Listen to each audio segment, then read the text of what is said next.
Stay Lit, A Prescription to Avoid Dr. Burnout, 2020, by Dr. J.W. Crosby, M.D. Copyright 2019 by John Crosby, B.Sc., M.D., Assistant Professor of Medicine, University of Toronto, Assistant Professor of Family Medicine, McMaster University, Hamilton, and Queen's University, Kingston. Written by Dr. John Wyatt Crosby, M.D. Produced and directed by Stephen John Crosby. Narrated by Alan K. Sapp.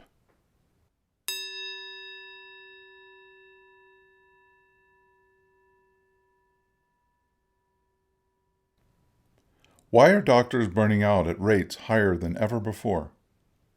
A recent poll by the Canadian Medical Association of 2,547 Canadian physicians and 400 residents stated that 25% were burned out.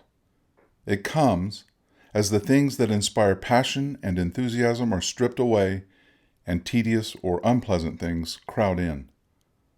The definition of burnout from the website Mind Tools is when passionate, committed people become deeply disillusioned with a job from which they have previously derived much of their identity and meaning. Do you remember getting your letter of acceptance to medical school? The pure joy you felt? Your first day in class and on the ward, you didn't care if you were fifth in line to palpate a patient's abdomen or hold a retractor for hours and couldn't even scratch your nose.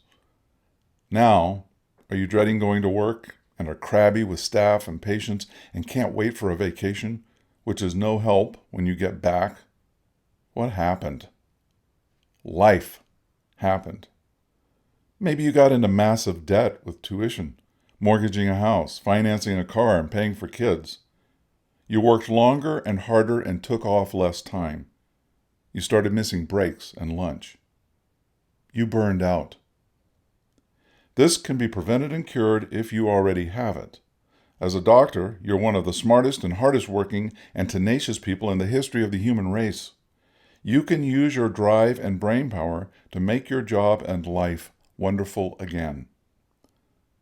First of all, let's look at what is burning you out and how to fix it, just like you approach medical problems.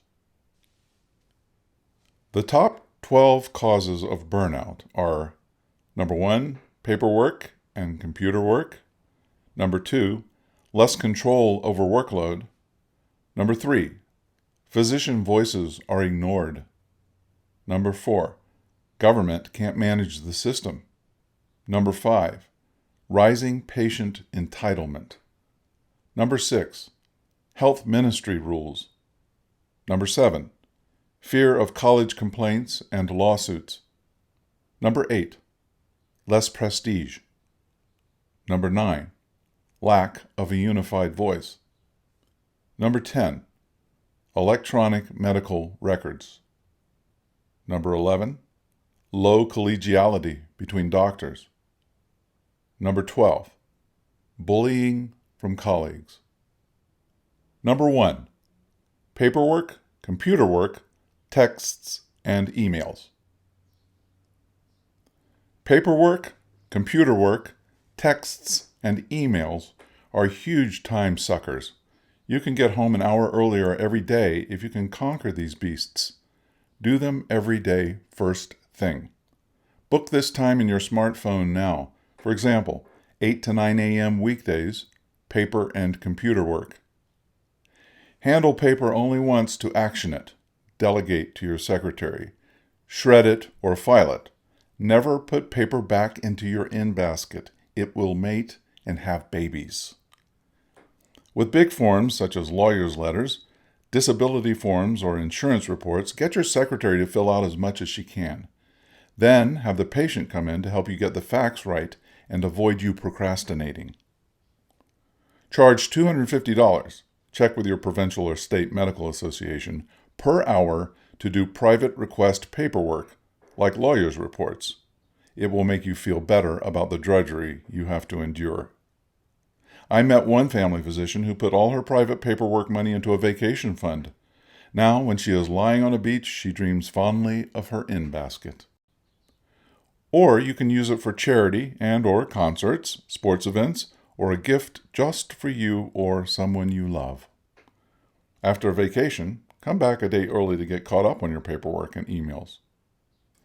I love the peace and quiet of my empty office with the phones off and doors locked. It's almost better than the vacation. I have an electronic medical record. I have a paperless office. The computer is great as I can check on my patient list and pull up the chart of the patient I am seeing. I have the patient go over their lab and imaging with me, so the computer is our ally, not a wall between us. I can even print out their high cholesterol result and tell them to put it on the fridge to remind them about their diet. With the use of stamps or templates, you don't have to be a typist to record a clinical note, and the prompts make you more thorough in your work. To avoid cookbook medicine, you can add or subtract anything and can custom make your own stamps. You can then type out a prescription. The compendium of pharmaceuticals and specialties equals CPS is right in the computer. Hit the print button and walk the patient out of the room to get it off your secretary's printer, thus ending the visit. You can quickly type referral letters for physiotherapists and specialists, and with a few keystrokes, include patient profiles, medications, past visits, imaging, and lab results. We also now have e-referrals, which yield an appointment with a specialist instantly, and you can check and compare wait lists. Number 2, less control over workload. This is specialty dependent. Emergency physicians have no control. I was one for 20 years. You can control hours worked and double coverage. Specialists can restrict their hours and what they see. For example, a lot of orthopods don't do backs. If you are being driven by money, remember, you don't have to pay it all back fast. You can sit down with your banker and financial planner and spouse and work out a budget that will allow you to work 9 to 5 and maybe take longer to pay it all back. I'm 72 and still loving my job as a family doctor. You don't have to retire at 65. Number 3, physician voices are ignored. This is nothing new in my 46 years. The system is huge and moves slowly. You have to serve on committees and put in your time to change things. You have to be persistent. You can't just walk into a meeting and expect to get your way. This is hard for us as we deal with life-changing decisions many times a day.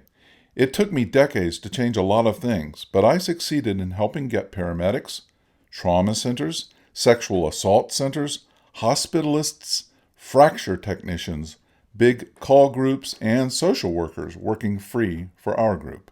Number 4, government can't manage the system. This is tough. I don't have answers for everything. Run for office. Lobby your MPP. Working in a free system is hard on all of us. Wait times are inevitable because a free lunch means a lineup. If patients complain to me about waits, I take no responsibility and tell them to complain to the Minister of Health and the Premier. Number 5, rising patient entitlement. I have many, and I sit down with them and their families and tell them that because we have a free system, they will have to wait. They can pay to get to the front of the line by going to the U.S. Only one has ever done this. Not my monkey, not my circus. Number 6, health ministry rules. This is the cost of living in a first world society. You can go to a third world country and make your own rules. Number 7, fear of college complaints and malpractice. Here are the causes and cures. A, the internet. When I started practicing 45 years ago, the public had no access to medical literature except via ponderous encyclopedias, which were expensive and hard to access. Now they can Google headache in the doctor's office and get a whole range of diagnoses and treatments. This raises expectations that we have to meet. I always ask every patient if they have consulted Dr. Google, and in a non-threatening way I explore their concerns and try to address them all. B, electronic medical records. Mine is wonderful and makes my care better and me faster. It is TELUS PS Suite. But if you are looking at the computer and not the patient, they will get mad. I always go into the room, wash my hands, introduce myself, shake hands with everyone in the room, and then wash my hands again. I make small talk to relax the patient, and I look at them and do a history and physical examination. I then say, "Please excuse me as I type up this visit." I wind up by looking at them and asking them if we have covered everything, and what do they think is going on. I ask if they are worried about anything, and have I helped them solve all their problems. C. Increased number of patients. I've seen a trend over the past 45 years of more patients with more trivial problems who have Googled their issues and fear the worst. If you Google headache, it will say brain tumor, but I've seen only one in 45 years and 500,000 patient encounters. I've seen thousands of tension headaches. The brain tumor patient presented with a seizure and no headaches. D. Refusing to give charts. A recent complaint in Ontario involved a doctor refusing to give charts to a patient.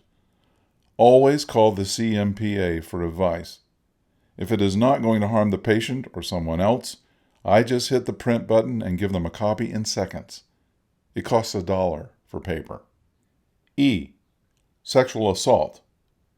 Even though in my office it is only my secretary and I, she chaperones all intimate exams. I use a paper poncho with a hole for the patient's head and a paper sheet for the lower body so the patient is covered, but I have access. I explain what I am doing, for example, checking for breast lumps, and I show them the vaginal speculum and brush for pap smears. I let them feel how soft the brush is. I tell them this brush helps rule out cancer at the mouth of the uterus, while my gloved fingers are feeling for enlarged ovaries and the uterus. F. Angry patients. We all run into people who might be in pain, are worried, on meds or depressed, or just plain ornery. I take a deep breath and give them empathy and understanding, and I try not to snap back at them like an untrained person might. If you are getting into fights with patients, get a second opinion. G. Family conflict. If there's family tension on how to treat a child or senior with chronic serious diseases such as dementia, I convene a family meeting and include people from away by speakerphone. They might feel guilty about not being there and take it out on you. H. Narcotics. This is a huge minefield and is the topic for a fat book. I am very upfront with why I can or can't prescribe them and use the Canadian chronic pain guidelines. I document thoroughly. A lot of doctors get into trouble with the college because they don't chart thoroughly. You can't just have one page for 10 opioid repeat prescriptions without bringing in the patient to do a targeted history and physical and documenting it. Have a narcotics contract and use addiction screening tools. Avoiding college complaints in nursing homes. I've looked after 2 nursing homes in Cambridge with 155 residents for 26 years.